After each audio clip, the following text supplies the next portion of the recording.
empiezan a aparecer las primeras orquestas importantes, la de Julio De Caro, de Francisco Canaro, los poetas, los músicos, todo va creciendo.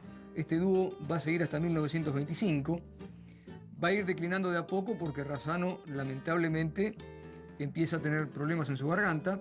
Tiene una operación de la cual no sale bien y finalmente decide dejar el canto y pasa a ser el apoderado de Gardel, el representante artístico de Gardel. Gardel pasa a ser solista, empieza a tener ya una proyección internacional importante, con giras a donde va a actuar a Europa principalmente, va a Francia, va a París. Y ahí Gardel logra ingresar en ese mundo, en el mundo de los cabarets parisinos y también en los aledaños que serían Niza, Monte Carlo, donde también trabaja después, con muchísimo éxito. El tango se vuelve una moda a finales de la década del 20, un furor en esa exacerbación. Por ejemplo, Gardel en París cantaba muchas veces disfrazado de gaucho.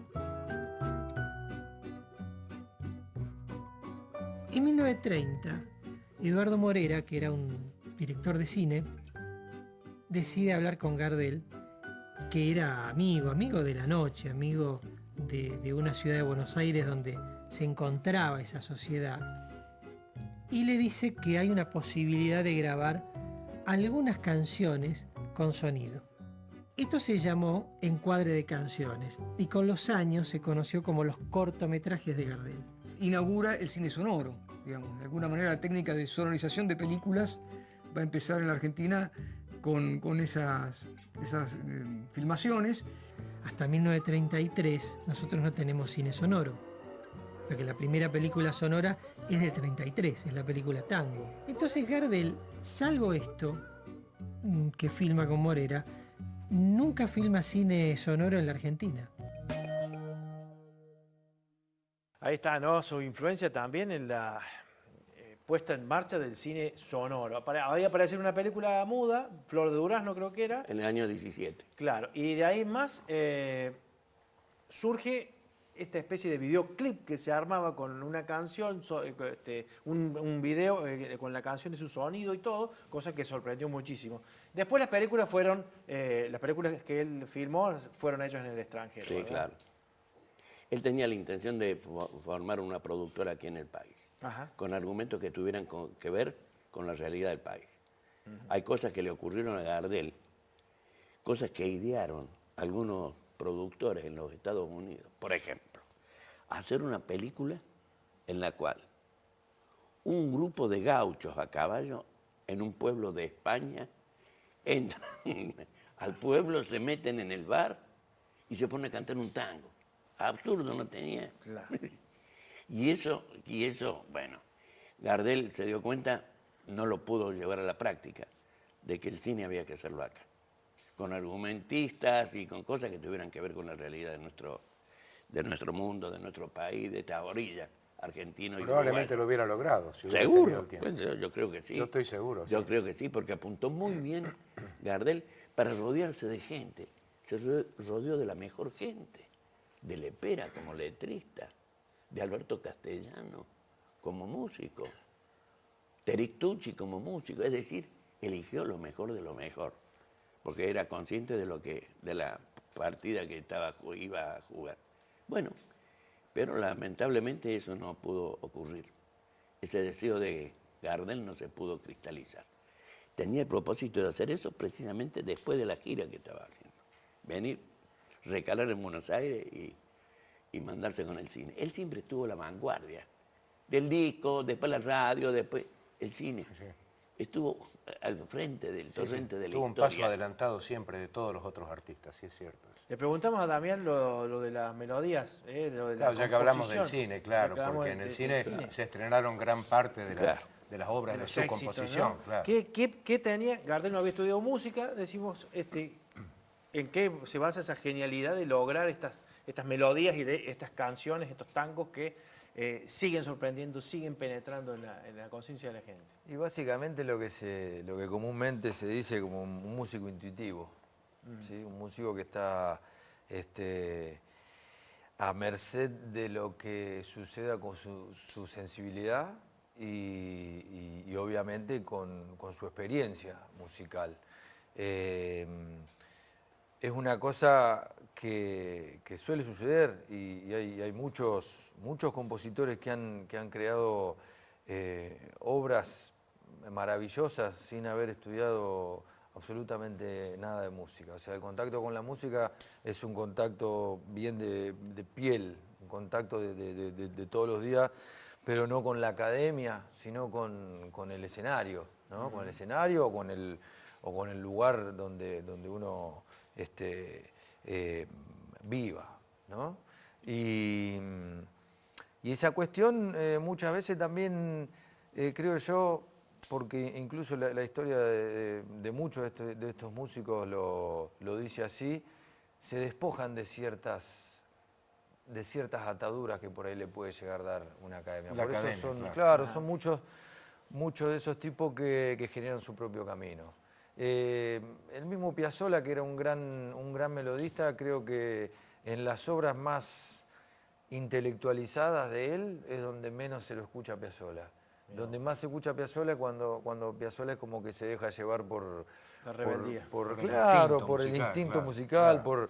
por esa cosa que llamamos las tripas, ¿no? Y en Gardel eso está. Y obviamente lo que persiste, como en todo gran compositor, es un sello, es una firma, es una marca, es escuchar la melodía gardeliana y Sí, no no pudieron hay- haber sido escritos por Exactamente.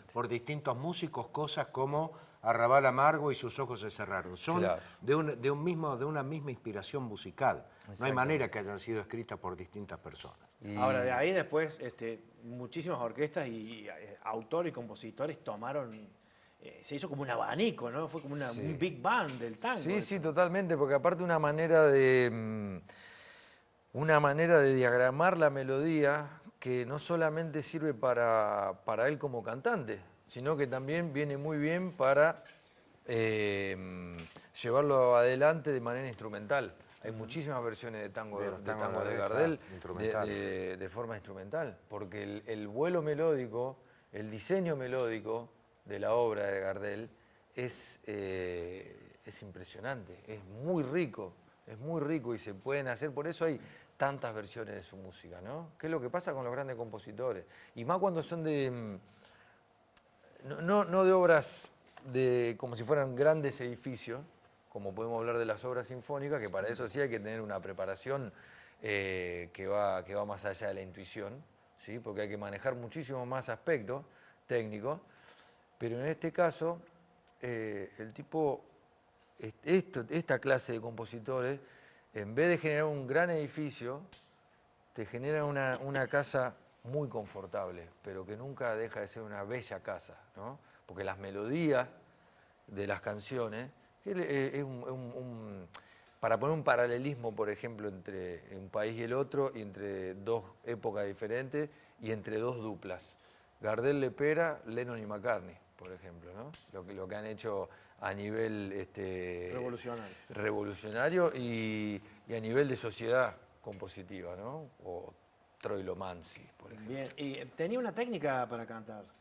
No, sí, tenía toda la técnica para cantar. Bien, que se nota incluso cuando canta, casi exagerando algunas consonantes. Esto era a propósito para que rindiera más su físico, ¿no? Sí, lo que pasa que, bueno, tuvo estudios formales con el maestro Eduardo Bonesi, que fue un gran formador de cantores, fue maestro de tenores del Teatro Colón, o sea, no es que Ahí estudió con Josecito, estudió con el maestro Bonesi, con el mismo maestro con el que después estudiaron Alberto Marino, Roberto Rufino, Aníbal, ¿cómo se llama? Jorge Casal, bueno, pero lo que quiero decir es que se formó con una gran técnica, pero se puede tener una técnica extraordinaria, pero si no se dispone de ese instrumento.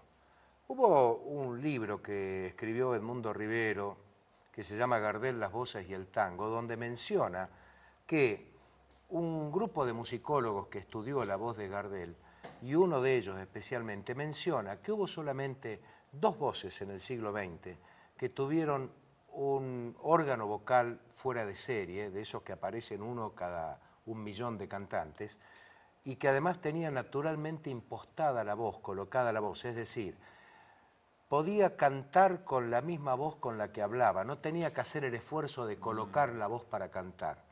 Por eso es que no sufría al cantar, más allá de la técnica que tenía. Bueno, y dice que los únicos dos cantores, dicen estos musicólogos, fueron Carlos Gardel en el siglo XX y Bing Crosby.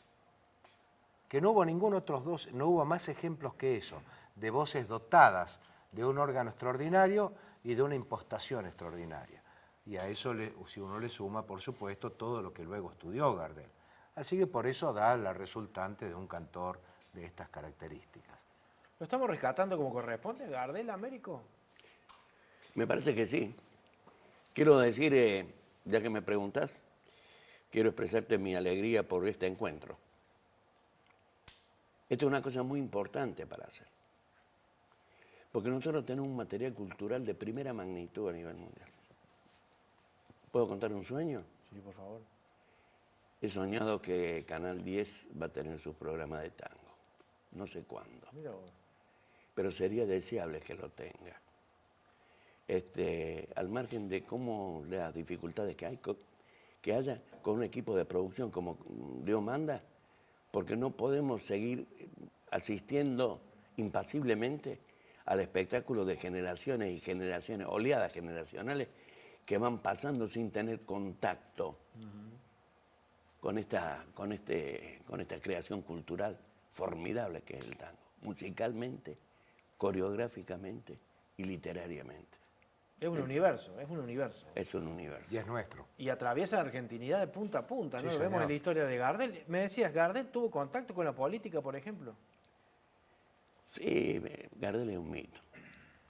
Y con la política, él se valió mucho de los caudillos conservadores. Ajá.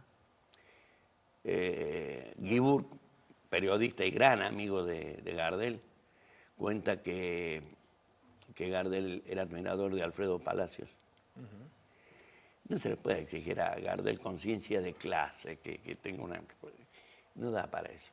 Gardel cantó todo lo que se le pasaba por delante. En septiembre de 1930 graba un mamotreto, un bodrio que se llama Viva la Patria, que es una salutación al golpe de Estado del 6 de septiembre de 1930. El 24 de septiembre, 15 días después graba eso. ¿Lo hizo por Y en voluntad el- propia o No, obligado? porque No. grababa todo. Grababa todo. Grababa todo. Porque era de Ayete y García Jiménez. Ayete que eran y García Jiménez, los amigos autores. suyos, y les grababa siempre todas las obras. Claro. Parece que Ayeta era radical antipersonalista y bueno, Festejó la caída En el año de 33 Irigoyen. graba al pie de la Santa Cruz, La otra punta. la otra punta. Claro. Los obreros exiliados, deportados por el régimen militar al sur. Bueno, cantó todo. Bueno, No, partes de la historia, fragmentos Yo de no la le historia. pido nada de eso a Gardel, no le pido que... Qué buena anécdota. Que sea, Bueno, que vamos sea. a la pausa. Ya seguimos Cómo con no. más, ¿eh? Este es el programa Debates. Hablamos de Carlos Gardel hoy. Qué programazo, por favor.